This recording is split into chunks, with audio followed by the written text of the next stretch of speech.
Welcome to the Magnetic Mama Club. I'm Alyssa, energy healer, spiritual soulpreneur, and mindful mama, here to help you reconnect with your soul's purpose and show up as the most authentic version of yourself. In this space, you're part of a community of conscious mamas who trust their intuition and own their magnetic desires. Together, we'll explore how to honor your needs, mother with clarity, and embrace your authentic power. Your journey to a more empowered magnetic life starts now.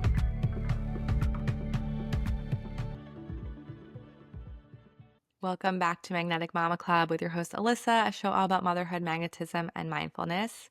I have an amazing guest today, Alexandra Sall. Alexandra is the founder and creative director at Sall Studio, a New York-based branding, social media, and web design studio. Passionate about helping female entrepreneurs in the lifestyle, health, and wellness space. She lives in Manhattan with her 18-month-old daughter, Olivia, and husband, Moshe Onyunyu, founder of Mo News. I had to translate that on Google and make sure I have the right pronunciation because he is a very incredible man. I want to make sure I'm saying that right. Alex is passionate about women's health, cooking, travel, and life hacks, which she shares extensively on her Instagram, Sall. So if you're not following Alex, you need to be right now. She is a wealth of so much knowledge in terms of all topics, but specifically what I relate to the most, obviously, is motherhood and wellness. Alex and I actually have daughters 3 days apart, and we delivered at the same hospital. We connected in our Misha mom group when we were both pregnant. And it was like the relationship where we just instantly hit it off. We just knew we were going to be destined to be friends. We knew our babies were going to be friends. And we connected through pregnancy and just stayed so connected throughout that whole process, through our postpartum and into now as moms. She is so incredible. She is the type of person that connects everyone. She just is so great at connecting people to the right person to get what they need. She always is thinking about other people and what their needs are. And I'm just so grateful to have Alex as a friend and have her in this journey that I'm in, and to have her as a guest because she has so much knowledge. She has done so much research on these topics when it comes to pregnancy, fertility, motherhood, postpartum, toddler, everything you can think of what we talk about in this episode. We try to hit all the topics. Has so much information. She's just beyond just an influencer. She does her due diligence. She does her research. She is a trustworthy source when it comes to products, to people, the people that she has in her life and in her team and in her that she recommends are people that she has researched, people that she has worked with and knows firsthand how incredible and how impactful they are, how legitimate they are. And so I just appreciate all the research she does. And this conversation was just so fun. It was my first in-person interview and we just had so much fun. You can see our dynamic, our relationship, and just learn so much about our journey. We have very similar parenting and pregnancy journeys where we did a lot of this work and healing pre-baby, like years before. So we were doing gut health approaches and protocols for our SIBO, had cleaned out and totally edited our lifestyle when it came to our health and beauty products, and really just like decided to live a more non-toxic life way before we decided we were ready to conceive. And we really talk about how these things kind of happen once you get pregnant or once you're trying to get pregnant, and how what the work we've done pre-baby and pre-pregnancy has really helped our health, helped our postpartum experience. And we're also very woo. We're part of a woo mom chat where we had a dinner together and we've brought our favorite woo product. We all speak in this really safe space where we can be our more holistic and a little spiritual mothers. We really love to share the more holistic side of things when it comes to raising our children and just things that we're doing for our own health, for our family. And I'm just so excited for you to listen to this incredible episode and to learn more about Alex. Welcome to Magnetic Mama Club. I am so happy to be here, Alyssa. I just adore you and I'm so proud of you because this Okay, don't has make been me cry. on your mind since I met you. Yeah. You were pregnant, I was pregnant, and I'm just so happy that you're sharing this information because it's information that isn't really talked about or discussed or in the mainstream and do such a good job of making this information accessible for people. Thank you. I mean, same. That's why you're here. So we're going to dive all into it. I want to start with, if people don't know who you are, just give a little introduction of who you are and your journey into motherhood, before motherhood, just a little bit about you. Hi, everybody. I'm Alex Sall. Before I became a mother, for many years, was in television production. I worked for Oprah shows in Madison Square Garden, and on the side, dabbled in graphic design and designing websites and learning to code because some of my friends and family wanted websites. And I always loved being creative and loved helping people and creating businesses. And so, during COVID, when there wasn't any Rangers games, concerts, Knicks games at Madison Square Garden, I really went off on my own and started my company, Sall Studio, where I do branding, web design, social media marketing, and strategy for female entrepreneurs in health and wellness. And prior to that, you know this about me, but I don't, your audience doesn't, is when I was 29, I had broken up with my boyfriend at the time, and my OB said to me, you should really go to see your egg quality, go do testing. And I went, and the doctor there said, you really should freeze your eggs. It was a top fertility clinic in Manhattan. And I had just broken up with my boyfriend. I'm like, you know what? If I'm going to freeze my eggs, let me at least explore ways to optimize my egg quality. And also, like, I do believe in my heart, you and I are spiritual. I'm going to meet someone. If I'm going to freeze eggs, at least I should freeze embryos, Yeah. right? I'm not so, you know, I, yes, I understand, like, it's an incredible insurance policy, but if I'm going to freeze, let me at least learn everything I can. Mm-hmm. So that's kind of set me up on my journey for learning everything Were I you on could. birth control at the time? I was on birth control at the time. Did it affect your results? Because I got mine checked just to know, and I at the time was still with, I was with Matt, so I wasn't worried, but they're like pushing, like, you should freeze your eggs now. Like, I would think I was saying like 27 or 28. I wasn't thinking about this stuff, but I remember my number being a little bit on the lower end because I was on birth control, and it was not an accurate possibly number. Is that true? Yeah. Is that what Also, it's really depends on, like, the time in your cycle when you Right. test. Like, there's so many variables, Yeah. and it was low, and the doctor said, "Oh, there's nothing you can do to Yeah. increase it." And by the way, that is completely inaccurate. I have on my phone my levels through the years, and they've increased. Wow. And that's through things you've done, like Yes, diet. lifestyle, and we'll go through all of I that want to stuff. get into all of And it. who's not to say, and by the way, when I did meet my husband, I didn't end up freezing my eggs, and we worked really hard, him too, it's a we, it's not a me, working hard to protect our fertility, optimize fertility. We got pregnant our first try. Yep. And I'm not saying that, like, I don't want, there are different variables for everybody, right? But I will say that there are so much we can do, and it's just not really talked about. Yeah. So, do you want to talk about the things that you really did optimize to help the quality? How long did you start before getting pregnant? Like, we'll just go a little quick because we have a lot to cover, and I want to make sure we get through all of it. Well, first you want to say how we How we know each met. other? Yeah. Okay. So Alex and I met through Misha, which is a mom group. We were at an event together, and I was already following you because of Mo. I think I was just like already following you somehow. Like, maybe he posted about you. Someone maybe posted about you before. I don't know. You came up to me, I think, and you're like, "Oh my God, I was told we have to meet. I'm so happy I'm meeting you." We found out we're pregnant. We're due 2 days apart, 3 days apart, whatever it was. Yep. And we just clicked instantly. Like, we knew in our heart we were supposed to be friends. Like, God bless this mom's group, Misha. And that is something that I do want to talk Yeah. about, that it is community. Mm. Community in motherhood. It has made, and this, our postpartum experience, our pregnancy experience, our postpartum experience, and now into motherhood and toddlerdom. Like, we are so happy, right? We are busy. We work. I mean, life is nutty. Yeah. But we're happy, and we're happy because of community. Yeah. So if you can invest that time. And you do it while you're pregnant. Like, the whole point is to prepare yourself. And I think you do an amazing job at the preparation. I want people to be able to take a lot of information, and whether they're pregnant or they're thinking about getting pregnant or they want another child, like, having these tools is so important. The mothers that we are is because of the work that we did. And I know you can speak to that too. And I feel like I went through the process Yeah. really relaxed because I educated myself Mm-hmm. well before I was thinking of conceiving Yeah. a baby, meeting anyone. I Right. was thinking about this before I met my husband. Which is so rare. Yeah. People don't think about it until they're pregnant. Yeah, they think everyone's so focused about meeting someone, which Mm-hmm. yes, meeting Mm-hmm. someone and then also getting married. How much Right. effort goes into planning a wedding?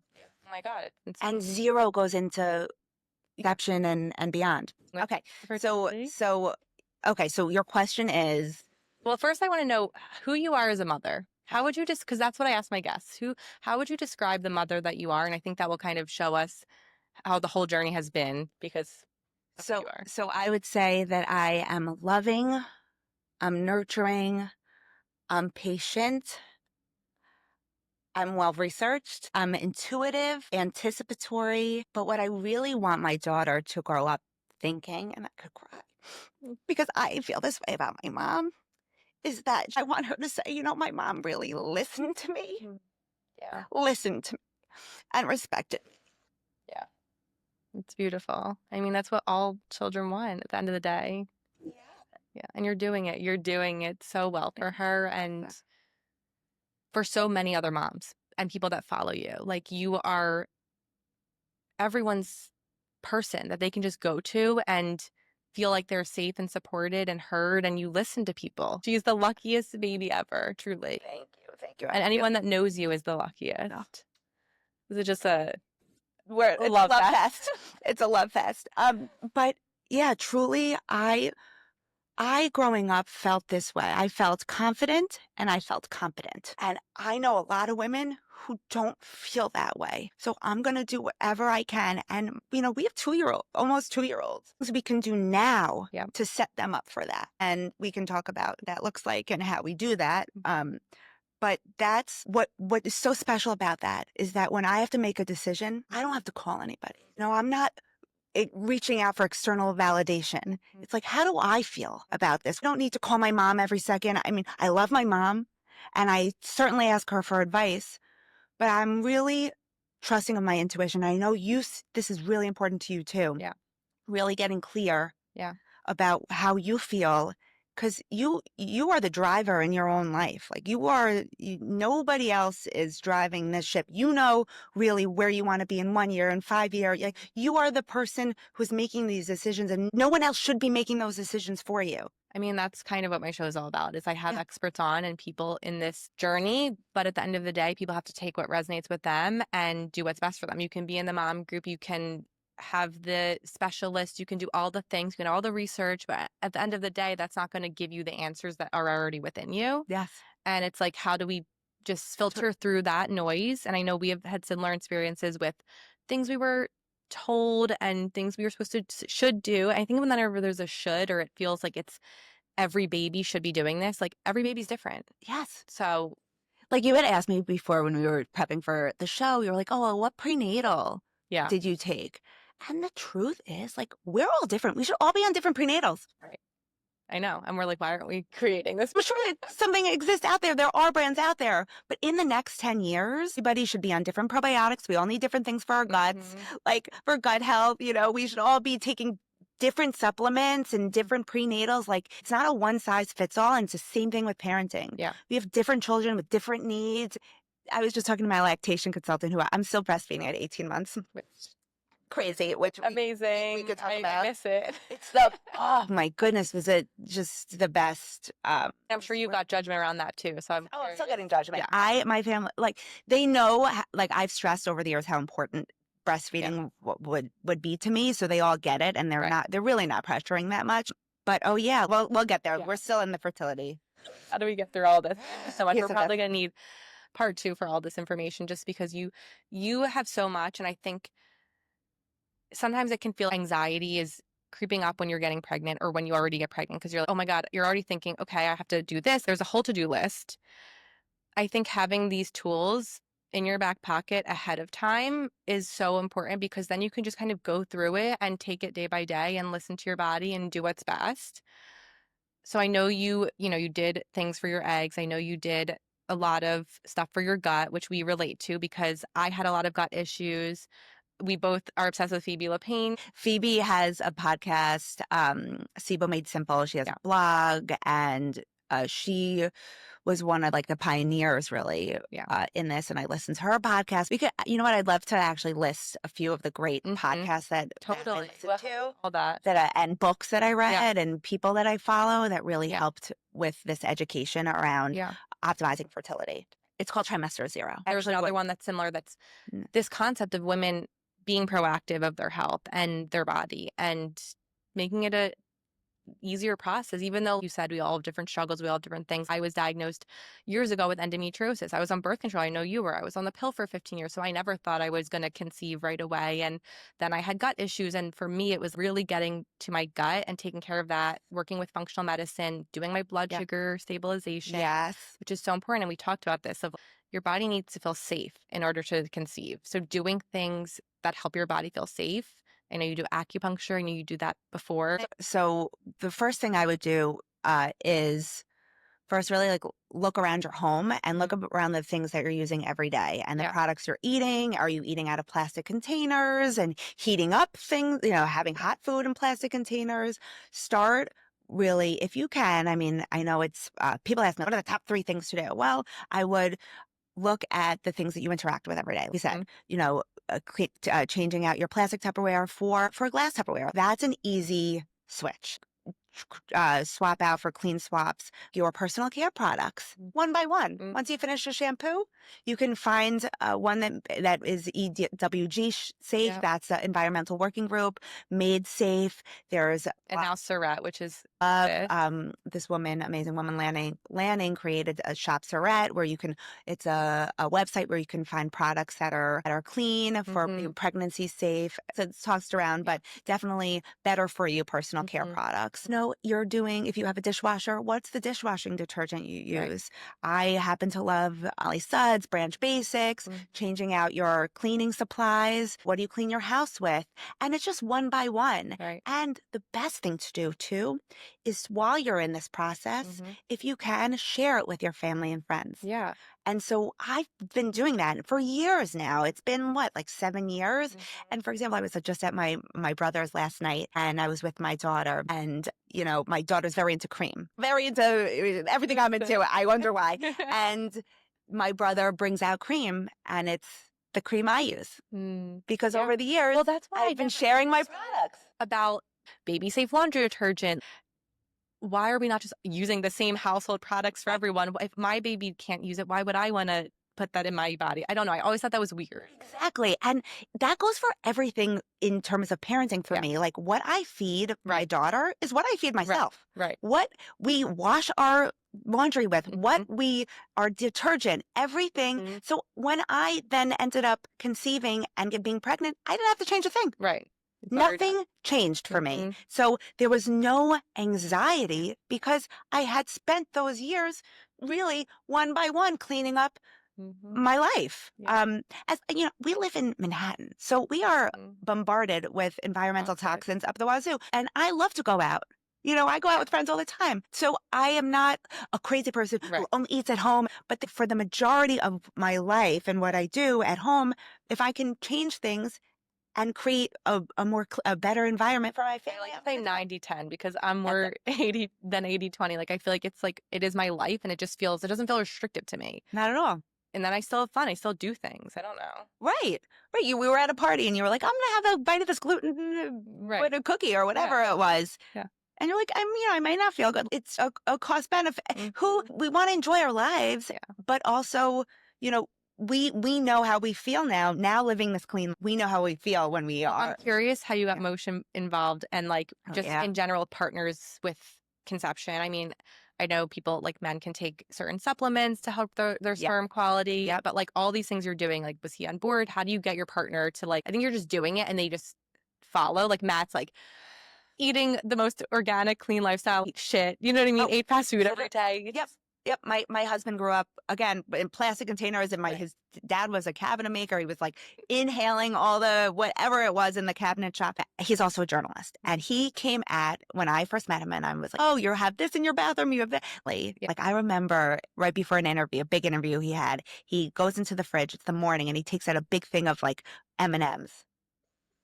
God. And I was like, yo, your blood sugar is going to spike Yeah. before this interview. You're going to feel a little off. Right. Oh, don't tell me what to do. And it was, and I'm okay. I get this. I know what I'm working with. Mm. Meanwhile, at the time he was like 36 and single. And I'm Yeah. like, okay, I know this guy. He has been single for a long, he's been dating another, Yeah. but can't rock the boat. I got to come in gently. Yeah. And he's a fact-based guy, right? He's a Yeah. journalist. So what did I do?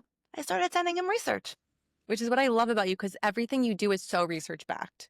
Influencers can have all these products they recommend and things, but you're so good about actually sifting through what's actually good. I think it also, so yes, so there's research and then you have to read the research and see if it was good, well done research. I mean, there's a lot there, but I think over the years too, I've curated a group of people that I really trust. Yeah. It's like Because I'm not an expert. I'm not an endocrinologist, right. and I'm not a functional medicine doctor, and I'm not an IBCLC, which is a lactation consultant. But you have your team.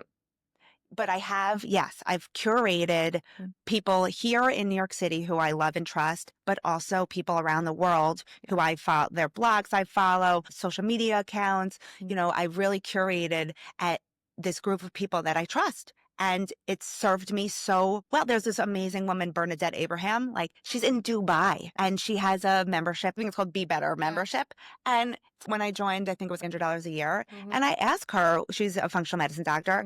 And I asked her, for example, I'm breastfeeding and all the doctors were like, oh, you got to put your baby on vitamin D immediately. And so I said, Bernadette, like, what do you think about vitamin D? And she was, well, there's no vitamin D in breast milk. Maybe there's a reason why. Wow. And she sent me research. And so I waited to give my daughter vitamin D. Wow. I waited a little bit. There's so much in the zeitgeist. There's so much now. Oh, you gotta put a pacifier. Your baby needs a pacifier. Why are we pacifying babies? Do you want to be pacified? I treat my daughter the way I would want to be treated. Yeah. No, like babies should be autonomous. You know, from the beginning, like, why are we swaddling them so tight for weeks on end? They want to develop their moral reflex. What this new? Oh my, okay. So Don't get me started because I use this new. right, we don't want to shame. We're not shaming anyone. Listen, we don't judge, Alex. We're not shaming anyone. And you use the snoo for a little bit. And yes, there are there are certain, you know, there are reasons why mom benefits, right? But you talk to all the PTs and all the OTs, and they are like very against it because they're forcing children to be on their back, just sleeping on their back, on their heads with, you know, and so many babies now need helmets because they are stuck in one position, right? All these other countries, if you look at every other country, do you know how babies sleep? Well, with their mom usually, but on their stomach. Yeah. Why, you know, there are certain things in this country that I think certain choices that are forced upon us because it's like what everyone does. Yes, for example, in the hospital, I'm sure you have a lot of friends who say this too. Oh, you got to bring formula because your milk doesn't come in. You got to give the baby formula. Your baby was born. Your baby's born and he's losing or she's losing weight. You have to immediately give formula. Well, that's not true. Your milk comes in typically around day 3, 4, or 5. And in the beginning, you're giving them colostrum and your child was just in your amniotic sac. So of course they're going to lose some water weight. Right. I mean, I went to the pediatrician the second day, like the day after she was born, and I had already, we'll talk about this because I want to get into this because I think it's important, but I had a doula I worked with during pregnancy that helped me just to learn birth, newborn, and lactation because I knew I wanted to nurse. Even just having that, because I didn't have a birth doula, I didn't have a postpartum doula, but having that to support up hand, knowing what my choices are, what I don't want to do maybe in terms of my birth and the plan I had. But she helped me to understand that, look, your baby's going to lose weight. They are getting exactly what they need and trust that your milk will come in. So if, I was in a fog, I was on no sleep. I went to the pediatrician. They said to me, oh, your baby's losing weight. You should start a formula until your milk comes in. And I'm thinking, well, it's only day 2. Likely it's going to come in a day or 2. I'm going to wait. Yeah. First time mom, that would freak out. Oh my God, my baby's not eating enough. I have to listen to the doctor. This is their job. They know best. And I kind of just sat with it. I was like, okay, thank you. Like I took that information. I'm not going to be rude. Went home, said to Matt, we learned this in the doula class. And he agreed. He's like, let's just wait, like do it. And thank God he supports everything I do and trusts my instincts Yeah. because it just helps me feel safe knowing I'm doing what's best for us. But sure as you know, my milk comes in the next day and Stevie's eating like a champ. Right. And had you been starting to feed formula, then your supply might drop because we We're know not gonna come this, in. the how supply, but demand, it's Mhm. supply demand. So as Mhm. much as your baby eats, you're going to be making more. So if your Right. baby's eating formula on the side, you're going to be making less milk. Yeah. And this is no shame to people who do want to use Right. formula. This Right. is more just if you are trying to exclusively breastfeed or at least try it, I would like people need to know that information because Yes. they're not told that. Right. Right. You had asked me, and this is the beginning, you had said, what were the things that you did prior to conception, Mm. right? That was your question Yeah. about like who did you hire? What Right. was your Like your team? team. Right. So I had in my research discovered that instead of going with an OBGYN Mhm. for birth, wanted to hire midwives because I wanted a more autonomous birth experience Mhm. where I got to make more of the choices within, for example, I didn't want to take the regular gestational diabetes drink. I wanted to use something called the fresh test, Mhm. which is, I wish. no dyes, right? I mean, so that's one of the things. Yeah. And I also wanted less ultrasounds. Yeah. And there were certain things, and my midwives were totally cool with it. Mm. And I delivered in a hospital. So We delivered so we had different yeah, experiences because we both delivered in the same hospital, yep, days apart. yep, I wanted a midwife. I was more high risk and couldn't at the time get it. And I didn't get that choice. I didn't get to really choose my team. I was kind of given somebody and she was amazing. Thank God I loved her. But there were things she didn't want me to do the fresh test. So I get it. I wanted that too. And I think people don't realize that they can have a say in their plan and in their experience. yeah, yes. I mean, if you give birth with midwives in a hospital, though, you have less of a say than if you have a home birth. 100%. You have less of a say. You're still at the Yeah. hospital's whim. If you go in at week 39 and your Right. amniotic fluid is low or high, like they're going to say, okay, induce. So Mhm. it's very important while you're interviewing your OB or your midwives to ask these questions. What happens at week Mhm. 40? Yeah. Do you automatically induce? Like so you're interviewing them. Yeah. They're not interviewing you. I did do this actually. And I asked her because what I liked about her was I said, what's your cesarean rate? And she Yeah. was very low, which I wanted. I don't want somebody that is pushing that just because I'm high risk. And thank God she's like, that is our last resort. So I felt good about that at least. And she had a midwife on call. Yes, you had a midwife ended up. She delivered me, Right, which was amazing. right. I'm excited for your next birth. Oh my God, same. Me too. I hopefully we'll get pregnant again at the same time. Okay, so you had that. You Yeah. hired a doula. So I hired a doula, which I highly recommend, especially for your first birth, whether even if you're giving birth with midwives or OBs, because they are so knowledgeable about birth. Yeah. And I love that many doulas teach classes, you were saying. So to really with your partner so that your partner is educated Right. as well, right? Right. And my husband, he's a calm person, but he is anxious Yeah. when it comes to me and my health. Mm-hmm.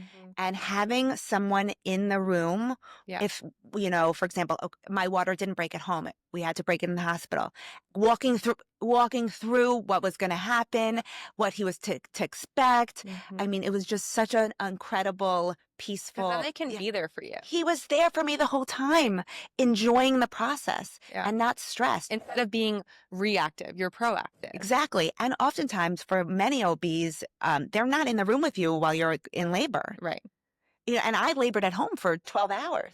My water broke, so I couldn't. Yeah, so you went. But I wanted to do that. So, what was your experience with that? Had the tools? Was your doula there to help? My doula was there. So that's another thing. Like if you choose to stay at home longer, like they're there to help and support you. They know exactly when is right time to go to the hospital. Like Moshe wouldn't have known, and I wouldn't have known. There are you can hire a doula that is a massage therapist if you like massages, massage pressure points. There are doulas that are acupuncturists. There are doulas. Hire a doula that really fits your ethos, maybe, or what you're interested in, your vibe. Too. You're interviewing them too. Yeah. And then other things that I did that I thought was very important was so this is prior to getting pregnant, and nobody talks about this. Never heard about this till you said it. It's so tough. I think we're talking about the same thing. Yeah. Hiring a pelvic floor, seeing a pelvic floor therapist. So there are two things. One, seeing a pelvic floor therapist to really see what your baseline is. Mhm. Do you have a tight pelvic floor? Do you have a loose pelvic floor? Because everybody talks about doing Kegels. Kegels. Well, Right. the majority of us actually have tight pelvic floors. Yeah. We shouldn't be doing Right. Kegels. We should be doing things to release our pelvic floor. Mhm. So seeing what your baseline is, Yeah. because sometimes if you don't do that and you get pregnant, immediately when you sneeze, you pee, like you don't want to go through a whole pregnancy of being miserable and having pubic symphysis and Yeah. pain. Which I had, and the only reason Right. I did this was because I was in pain. Like, why was I not thinking about this Before. before? So Yeah. everybody, and even men, how many men out there Mhm. have pelvic issues? But and these people have these jobs to help you, like, but just people don't talk about that. So I would highly, highly recommend getting an incredible physical pelvic floor physical Mhm. therapist to do an eval before you Yeah. get pregnant. In addition to something I did, yes, I love acupuncture and like we talk about it all the time. So I'm not even going to get into, I mean, you talk about it, I'm sure, on your podcast too, a lot. But in addition to acupuncture, my acupuncturist does my abdominal massage. Mhm. So that is something that is incredible for egg quality and Mhm. optimizing fertility because, and then conception and pregnancy, because what that does is it's a massage of the abdomen and specifically the uterus, Yeah. and it helps to create blood flow to the uterus Yeah. and bring the uterus into position. So growing up, I was a snowboarder. I would hit my tush on the ground all the time and my uterus was sitting low. Mm. So what would have happened if I didn't do my abdominal massage before getting pregnant and all of that is I could have had a harder time getting pregnant because my uterus was tipped and not in the right place. Also could impact birth Mhm. because you want your uterus to be in the right place so it's easier for the baby to come out of the birth Yeah. canal and also when you're pregnant you don't want to if your uterus is low, sometimes you could have placenta previa. Like there's all these things that you could mitigate if you spent a few sessions with a my abdominal massage therapist before getting pregnant. And this was through your acupuncturist? Yes, my acupuncturist, Nicole Okay. Crock, We'll add her.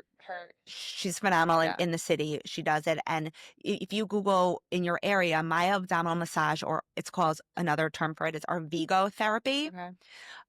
it would be awesome for Okay. your listeners. Yeah, I had my placenta was a little short, so I was on more of an alert. They had to watch for it, and there was times where like if it was too short and I didn't grow, I was gonna have to get a C-section or I could have been on bed rest. Like there was like, so I had to get more scans and like autonomy scans. Yeah, anatomy. Autonomy scans, thank you.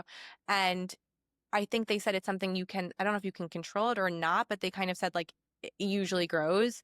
And there were things I think I did I don't even remember, like it's so far behind my mind, but like I remember in that moment just feeling like helpless. Like, so I Yeah. think having these tools that I was like, oh, maybe if I knew this ahead of time, like with maybe my uterus was low, like you don't know. Yeah, you don't know until you seek out these people to really educate you, and they're Yeah. not telling you that. You think that the IVF when I went to see what my egg quality was like not egg quality to test my fertility. Do you think he told me that my uterus was low? No. But you No. said that this can help people going through IVF Yes, help. help with circulation Yeah. and help to make sure that the uterus is in the right position. And also, this isn't even just if you have a teenager, if someone's listening to this and they're like, oh, I've already had my kids, whatever. You have a teenager that's experiencing period pain. Mm. Well, Oh period my pain gosh, is I've not done this. normal. Yeah. It's not normal. And then you put on the pill, which just Which just it. masks it. And then when you go to get pregnant, you're like, oh no, I had PCOS. And, you're Mhm. backpedaling all these years if you Right. could have, instead of treating the root cause. Yeah. And so I highly suggest, I mean, I started seeing an acupuncturist when I was 14. It's amazing. And it helped. I really do believe that it helped me from experiencing autoimmune issues. I mean, I believe that it helped my painful period. So Yes. by the time I did get off the pill, my cycle came back right away. And Yep. I never have had a painful period ever since. I was going consecutively for like 6 years. Yep. And I attribute it to that. Absolutely. Yeah. And that's just another thing is tracking, getting off the pill. Yeah. And did you do natural cycles or did you do any ovulation? I did fertility awareness method. I used something called the Daisy, Okay. which I really liked, but I'm actually interested because I love testing out new things. So I think maybe like for this natural next, cycles. but I can't do it right now because I'm breastfeeding, and so things are still Yeah. off. But when I stop breastfeeding, I'll go back to doing it. I mean, if you look at my phone, I have tracked for the last 6 years. Yeah. Every single time I get my period Mm-hmm. and when I ovulate. Yeah. And when you're on the pill, you're You not don't getting know. it, so you don't know. You don't know. You don't know when you're You don't know your fertile. body. You don't know your body. How we have to teach our children, and that's something that you and I are going to like. I hope that we're doing this forever and we're teaching Yep. women forever, because nobody talks about this, and men should know this. Men should know this about us. They know, oh, hey, I'm in this phase of my cycle. I might be XYZ feeling this way. Like your mood changes. Yes. You have to eat differently. Like there are amazing accounts out there, which I'll link, that help partners support you during this with foods and your mood. But yeah, we don't know this shit until it's whatever. It's crazy. And it should be spoken about for starting at a young age. Like, for example, my daughter, she's 2, went into my bathroom and was like, poo, poo, to a pad. Oh my. And I said, no, Olivia, that's period blood. And I bet you nobody is telling their 2-year-old about it. Right. But I am starting now. Yeah. Like now. Yeah. Teaching her about her body. Yeah. It's so important. I want to segue into postpartum and what you did to prepare for that, because similar with all the research you did to get pregnant, postpartum is a journey, and having, like you said, the community is so important. I mean, thank God we had each other and we were able to lean on each other with questions, but you had your team. Like, what are things women can do if they're pregnant or they're postpartum and they want to feel supported, whether that's a night nurse or a postpartum doula or, like you said, lactation consultant? Like, what are these things we need to prepare? So we had spoken about this, and I truly think one of the best hires, if you are even remotely thinking about breastfeeding, is hiring a lactation consultant, because feeding your baby is, I would say, the number one anxiety for most moms. Yeah. Right? Would you say there's anything else? No, I thought it was going to be intuitive and like this beautiful thing, which it turned into. But at first I'm like, what the fuck am I doing? I'm at the hospital. They're like positioning. They're like, yeah, do the football, do this. And I'm like, this hurts. This doesn't feel right. Like, I actually saw a lactation consultant after, because I did a postpartum center. I went to Borum. And if I didn't have knowledge like that from somebody, I would have gone home and like been in pain thinking that it was normal, would have just like probably given up. And yeah, it changed my experience having somebody to lean on. So this is not intuitive, like, at all. No. And baby's different. And so it's important to hire an IBCLC. That's what you're looking for, an IBC, because they're expertly trained. Yeah. And so often people go in network. You were saying, oh, like, I want to use someone maybe who's in my insurance plan. Oftentimes those are newbies. Yeah. Right. So I would spend the money. Well, because they also said, you said, even if you're not breastfeeding, they can check for things like tongue tie. So you want someone who's expertly trained, an IBCLC, who's expertly trained in functional assessment of the baby's like mouth. So it's not just for feeding. So maybe you're like, you don't want to breastfeed, but you should definitely get an assessment of your baby's mouth. Do they have a tongue tie? Yeah. Are they able to eat, suck even through a bottle? Right. Because sometimes a pediatrician cannot check for that. Like, they are not trained in that. So if you're like, oh, my pediatrician told me, no, your pediatrician is not. They're not trained in breastfeeding either. Exactly. So it's very important to really research and seek out an IBCLC who is trained in assessing the oral function, because what could happen is at 4 months or 5 months, your baby's eating fine because your milk supply is good, but then all of a sudden 4 or 5 months, your baby's not eating as well anymore. Well, what's going on? Oh, shoot, there was a tongue tie, there's this, and you want to, if you can, get that addressed as soon as possible when the baby. So we did it with Olivia. Olivia had a tongue tie, a cheek tie, a lip tie. And I would never have known that if not for my IBCLC. Well, I follow a Hoboken holistic dentistry, which I'm going to start taking Stevie to, and I want to talk about the age and everything. But my friend who's our age, getting a tongue tie fixed because she had whatever issue, like at this age. Like, this is something people walk around maybe not even knowing. Speech delays, food issues. Yes. Yeah. And it could all be prevented or supported. Right. And there was a big New York Times article that came out saying, there are my dad sent me that. He's a doctor, and he was like, See? There are some doctors who are just bad actors who will say, "Oh, your baby needs a tongue tie release," and they don't. Right. So that's why you need to hire an IBCLC who really knows what they're doing and can really tell you the pros and cons of, does your child really need the release? What can happen if you don't do it? And Yeah. down the road, there's a lot of, like, I get messages from parents all the time. From friends and parents, my daughter's snoring and like having trouble breathing. Like, what should I do? Should I take her to an ENT? No, like that wouldn't be wouldn't be the first place to go. I would go to a biological dentist, a holistic dentist, to assess the mouth, the oral structure, to see is there an airway issue Right. there that can be addressed Yeah. first. Because you want to, with anything with parenting, we want to treat the root cause. Right. So what age you were telling me you think 1 is a good time for babies to get evaluated? Because I was told by my pediatrician, Yeah. you don't need to do it till she's 2. She's fine. I'm like, okay. And I like brush her teeth and like we start a routine of brushing, Yeah. but like One. And if you can find, and we'll link in our in the show notes how to find a great holistic biological dentist. Yeah, it's important to start at 1. Your baby's eating. mm-hmm, They're eating food. mm-hmm. And it's cool to show them the experience of going to the dentist and Right. not make it so And not scary. I'm a fearful thing because I have Yeah. fear of the dentist now. Exactly. So it's, and how often, I mean, I don't know if you know this, but there are kids who get crazy cavities. I mean, that was me. I had an enamel issue my whole life. Wow. Why do you think that is? I think it stems from my Ehlers-Danlos connective tissue disease because it causes a lot of issues in your body that are related to your connective tissue. So I don't know if it was related to that or not, but I had an actual condition that caused my enamel to be thinner. So all my baby teeth, I grew up and everyone had a cavity. I Wow. grew up going to the dentist, getting fillings, and Ugh.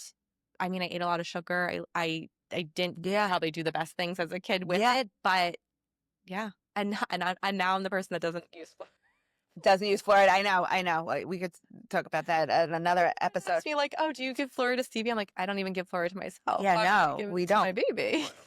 We don't. But so finding that kind of dentist, and also that's another thing before fertility is really Your teeth focusing are on so your important. oral microbiome, not just your gut microbiome, Yes. your oral microbiome, and seeing the dentist Mhm. not just once a year. Yeah.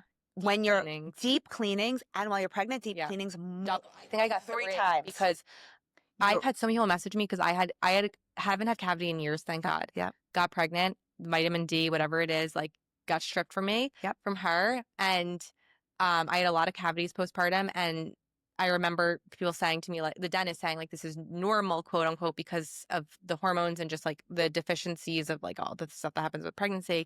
And I had so many people message me that like I've had 10 cavities postpartum, I've had 6, like Yeah. I have so many Yeah. cavities, my mouth is a mess. Like Yeah. it just we're losing so many nutrients and things that it's Yeah. so important to be on top of it. And that's why it's so important before you get pregnant Before you get to pregnant. eat. Yeah. Eat all the nutrients you can, a diverse diet, Mhm. and like tons of grass-fed finished meats and wild salmon, and really get your body to a place that you're not stripping your teeth Yeah. and your bones, right? And then so that you go into postpartum feeling well, Right. as well as you can, right? Yeah. Because you really took care of yourself before pregnancy. And that's another thing we didn't talk about, exercise. Yeah. Strength training. Strength training before you get pregnant, Mhm. because when you're pregnant, you're running a marathon every day, basically. Your body is running a marathon. Yeah. And you want the muscle to be able to, you want the strength to be able to power through it. Mm-hmm. And there's been so much research that shows that women who exercised before and during their pregnancy, their children have better gene expression.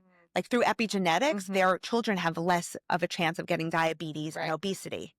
Yeah, that's crazy. So if you knew that, Yeah. wouldn't you would prioritize course. exercising more? Of course. Yeah. I want to talk too about baby stuff now of like Yeah. all the natural things we do, our partners, how they're supporting. Where do we start with there? Because there's so much to unpack, but I know we both did baby-led weaning, and that was really helpful for both of us. Like that was a really amazing experience. Our babies, I mean, Stevie's getting a little picky. She's in her blueberry stage and phase, but for the most part, like, yeah, she eats everything we eat. It was scary. And again, like this is the fear mongering of like, oh, they're going to choke. And like my mom being like, oh, we just did purees. I actually talked to my husband's cousin who is a dentist, and he said they're seeing studies now that babies that just did purees, their palate isn't Yes. sitting right, so that it's actually encouraged to do baby-led weaning because of the way that their mouth is being now formed Right. through food. And that's something also breastfeeding is so great for so many things like the, immunity Right. but really another thing is your faith. Right. Babies who are Well, breastfed. you got me on the best bottle too. If people aren't breastfeeding, the even flow because of the wide neck. Yes, even flow wide neck. So Barbara Cohen, the lactation consultant, my BSc CLC, who I love, really recommends that bottle because of that. And so breastfeeding for the wide palate, like that is something that nobody talks about. Yeah. Your baby's face shape and the muscles, and then it goes straight into baby-led weaning. Right. And one of my top resources, I would say too, for baby-led weaning, we love Solid Starts. Yes. Excellent app, free, as well as Boob to Food. Yeah. The girls from Boob to Food they have amazing. a podcast. They have exceptional cookbooks, milk to meals, and they just came out with the toddler one. Highly recommend. And yeah, everything that we make, same with you. My daughter eats. Like my nanny couldn't believe that she is obsessed with asparagus and greens. Matt's like, I don't think I ate asparagus till I was like 20. Right. And you know what? I don't actually really feed her. Like, it is not something it's like, it's not like chicken nuggets. Right. I don't do mac and cheese. When she's out, if we have it at the table, she can have, but it's just not in her meal rotation. Her meal rotation is salmon. She had cod last night. She loves lamb chops, every type of vegetable, beets, carrots. Yeah. And it does take a little bit of effort and work in terms of. It's not the easy way out. No, it's not the easy way out. And I think that's what it is like parenting can feel daunting and a lot, and it feels like another thing on your list. But when you're already living this way, it just feels like, okay, I could just double this. That's it. So learning to cook before getting pregnant. And I know that's another thing too. Yeah, postpartum meals. You did an amazing job at prepping them. Got a whole new freezer. I wish I had the space. We got like a mini one and No, a mini freezer. It was a whole new mini freezer. It was an apartment. And I got all the glass Tupperware and I cooked all the breakfast, like the little, muffins and then, when it came to all the meals and everything. So I didn't have to worry about food. And that was crucial for postpartum. In addition, I had a postpartum doula for postpartum who was great, who came and helped me with everything I needed with the baby and took care of me and did sitz baths and things to help with recovery and laundry if I needed. And I also had a night nurse. My husband's a journalist and just works nonstop. Yeah. And had he really been able to take paternity leave, then I don't think I would have needed the support as much. Right. But because he was not there, I needed that. Yeah.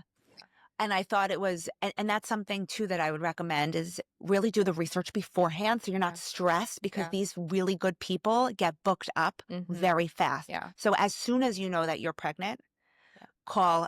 Make sure you have your night nurse or baby nurse if you want, your doula, and lactation consultant. It's not as important immediately, but definitely the doulas and the doulas and we also did chiropractor, which I think helped a lot with.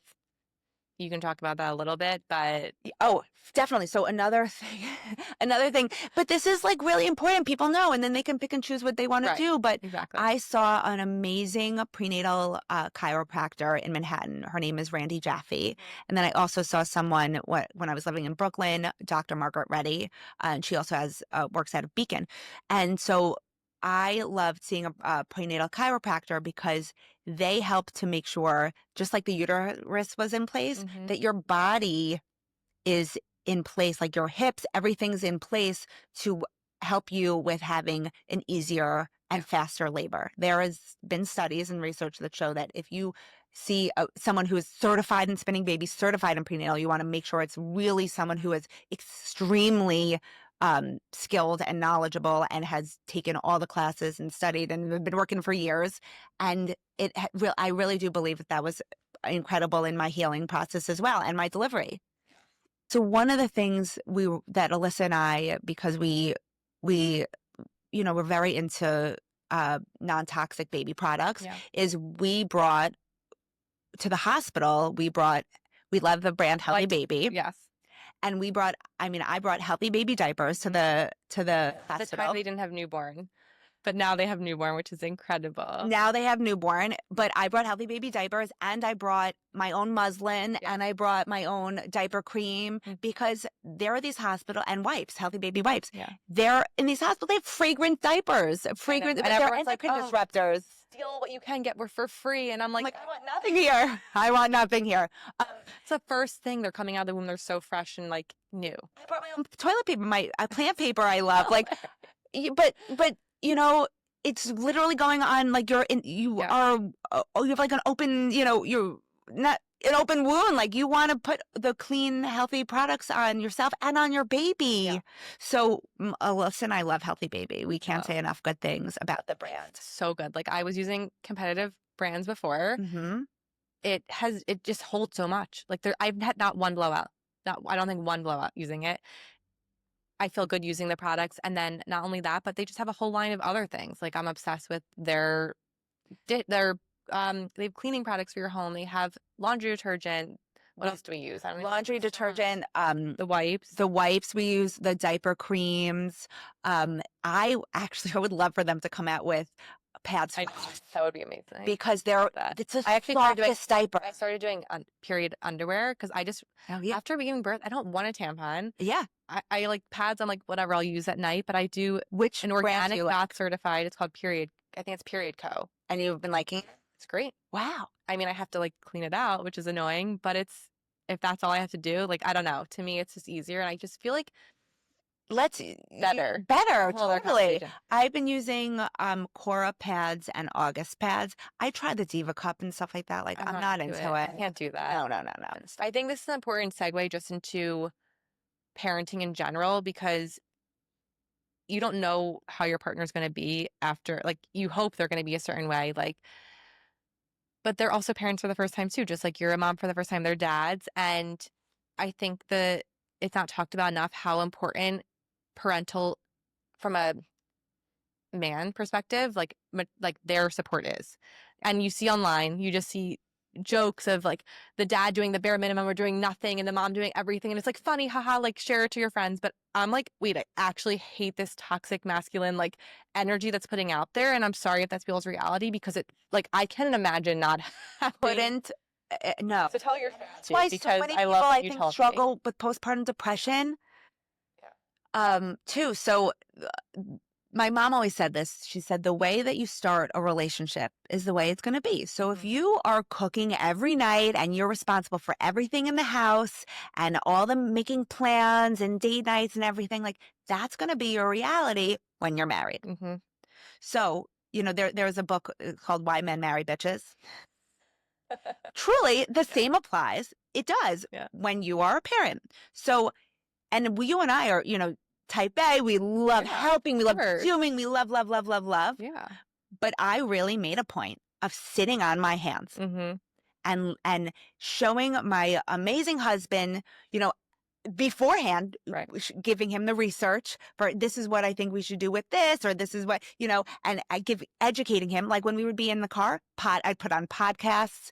And at first he's like, what is this? And then he's like, oh, I didn't know. Like, he got really interested and really involved and started, his algorithm now is really what my algorithm is like and he sends me so anyway, the point is that he was educated. We did something called Fair Play. I've heard about that. There's this amazing card deck and documentary that you can watch and you can do with your spouse before. And also John Gottman has this incredible Bringing Home Baby course to really help talk through what that looks like, bringing home your baby, and how there should be, it should be like Eve said, eat fair play. Like, what are the roles and responsibilities, and what can be, and how can you feel like not everything is on you?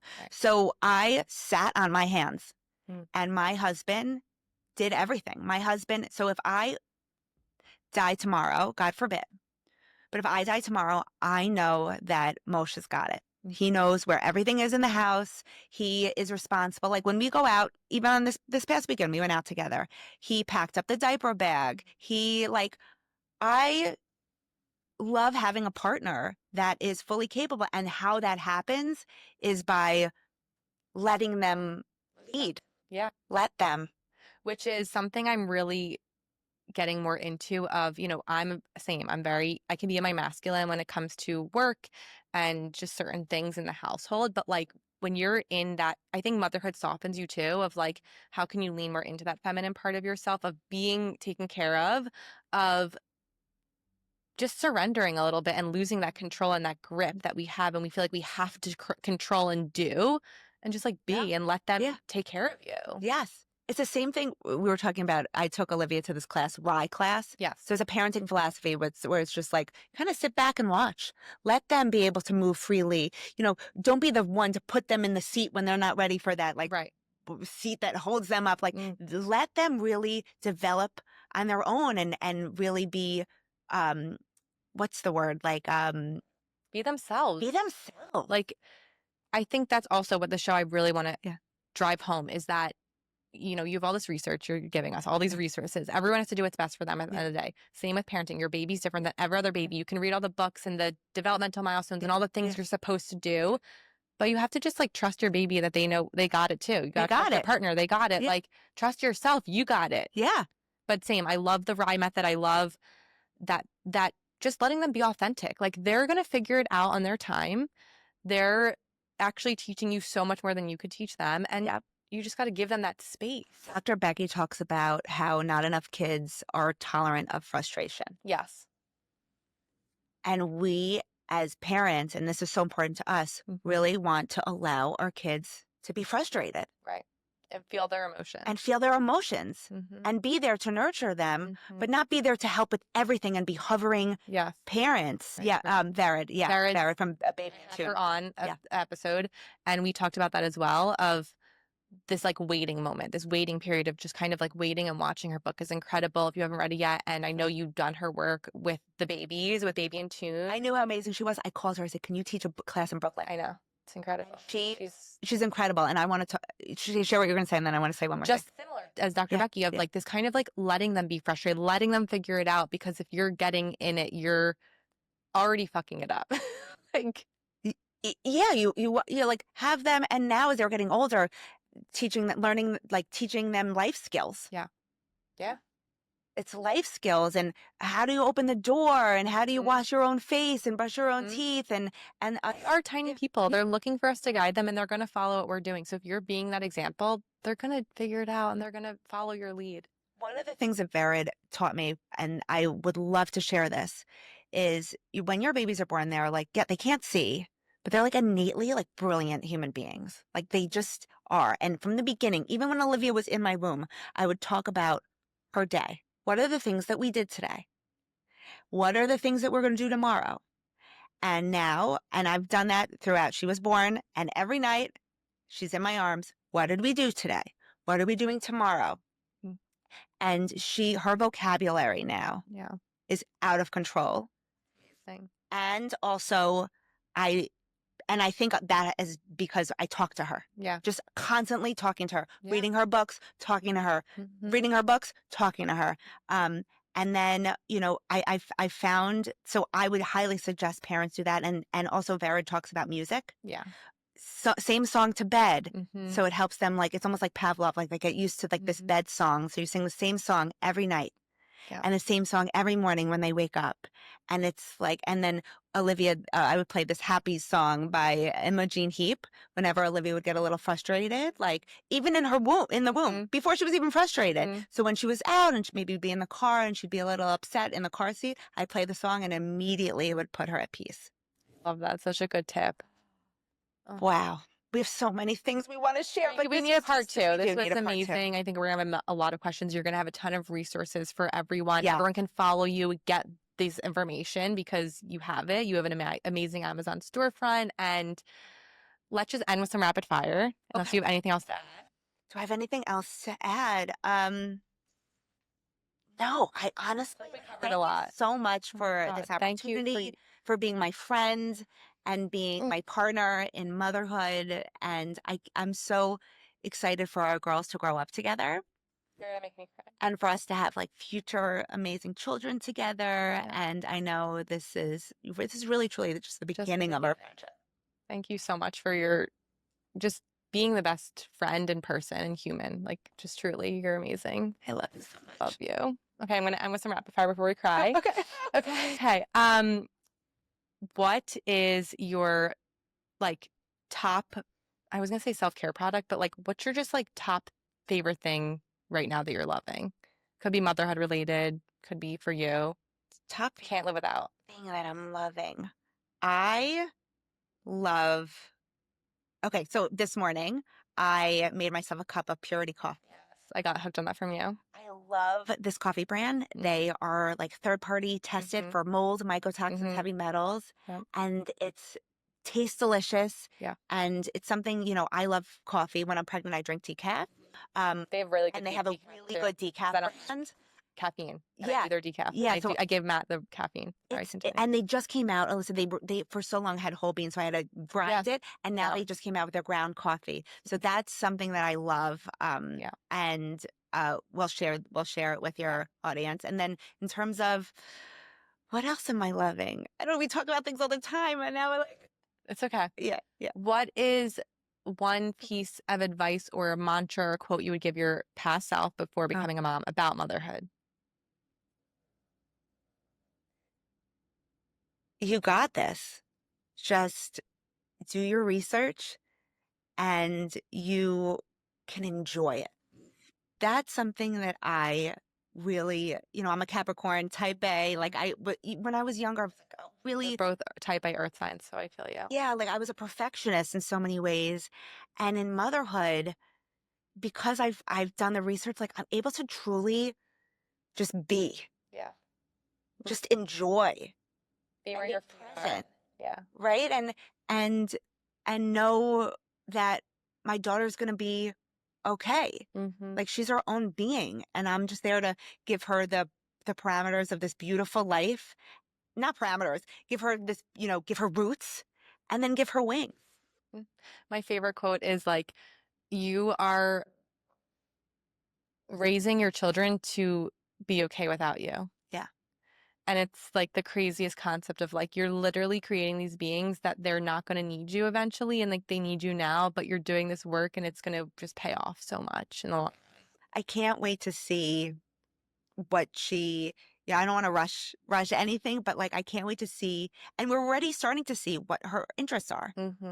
right? She loves makeup. Yeah. So this too. Too. And I'm not saying like because she sees me put it on. Right. She loves cream. She loves things. And she's so creative. She loves to paint. Mm. So I think she's going to be something like, or so what I'll do as a parent, and we're about to do this. We're currently in like the garment district. We're going to go and get all these like beautiful patches and things. We can make jean jackets together. And like, I want to foster this creativity that I see in her. Yeah. I love that so much. And I think that's what's missing in a lot of children and childhood is like this space to like just kind of explore. And yeah, I love that. What is the legacy you hope to leave behind for her? I mean, you answered it a lot, but if there's any message or ending thoughts. Because of you and I know that this conversations we're having like aren't conversations that are really talked about, and that's why we're having it now. And I really want to, and I shared, already teaching my daughter about, her period, like she doesn't know anything from anything, but really being open and honest with her about her body. And I want my legacy, I want her to be so passionate about teaching women about their bodies too. Yeah. And hopefully inspiring other women and parents that there is another way. There's another way. And there's such a beautiful way to live like and you don't need to take prescription pills and like, if you're feeling depressed, like what's the root cause of it? Is there an imbalance in your body? Let's check the imbalance. Yeah. Instead of like band-aids and masking, let's like, really get to the root cause. And I hope that my daughter sees that in me and in her and is able to just even do more than I'm doing in terms of sharing this message. Between you and Moshe, she's going to be the most incredible child ever, okay? Yeah, I don't know if she'll could be more of a journalist, like into the news or into this. Who cares? Whatever she wants to do, but It's going to be incredible. And yeah. oh my God, you're just so incredible and you're making me cry nonstop. So thank you. Okay, where can everyone find you and learn more about you? Everybody can find me on my Instagram at Alsall, Alsall, and on my website, Alsall Studio, Alsall Studio, Studio.com. And we'll have a resources page of Yeah. all of the things we talked about and the people to follow. Like, I didn't even talk about Dr. Shauna Swan. Like, there are There's so so many. many wonderful people doing incredible research out there and great podcasts to listen to and books. And so hopefully, we just glazed the surface today. There's so We're much gonna there. come back for part 2. I just know it. I love you so I love you much. too. And if you need a website done, Oh, yeah. I don't know if you want to promote that service, but she does it. She's your girl. I'm actually now I'm kind of like, I still have clients and I'm like, I have a wait list now, but I'm actually taking on less clients so I can really focus on spreading this message. Yeah, it's really important. I'm really proud of you for doing that. And Thank you. So if you know of any panels or podcasts or anything to really talk more about this kind of stuff, I would love to she's your girl. share it. She Yeah. is your girl. I love you Thank so you. much. I love you. Thank you Thanks for for having being me. here. Thank you.